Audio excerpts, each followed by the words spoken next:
Hey guys, so you know how eating too many carbs is not good for you and eating white rice is not good for you because it can spike your blood sugar and it's basically just a carb. It doesn't really give you much nutrition.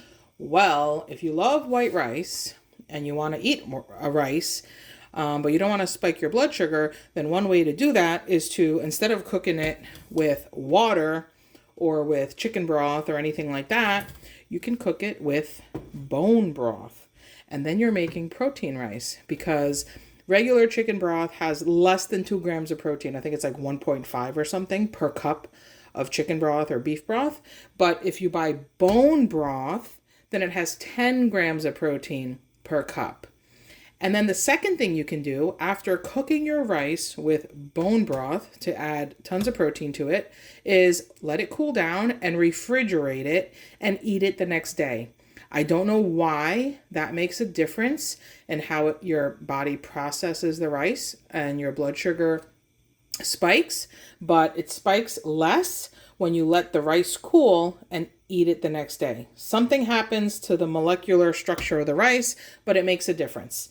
So use bone broth to make your rice and let it cool, refrigerate it, and eat it the next day. And then you just made yourself a healthier rice.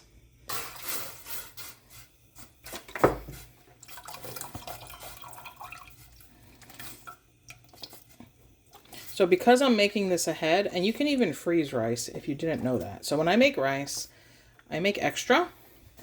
And I'm using a whole entire 32-ounce container of bone broth. And it's a little more expensive than chicken broth or beef broth or vegetable broth, but it's worth it if it makes eating rice healthier.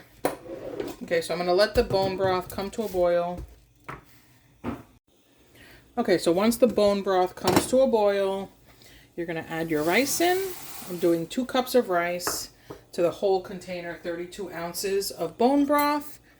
Give it a mix.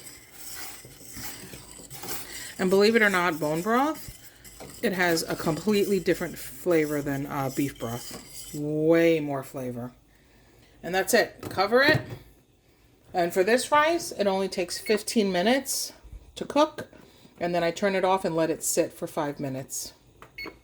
And that's it. I'll show you when it's done. Okay, so this is done. I just turned it off. We're going to fluff this up, cover it, let it completely cool. That simple.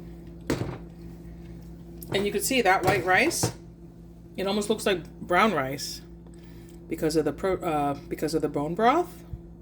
Look at that. I'm spilling it everywhere. But nice, not sticky, loose rice. Perfect. Heat it up the next day and have yourself a delicious bowl of protein rice and beans with a side salad, and you just made yourself a delicious, healthy meal. Thanks for watching. Bye.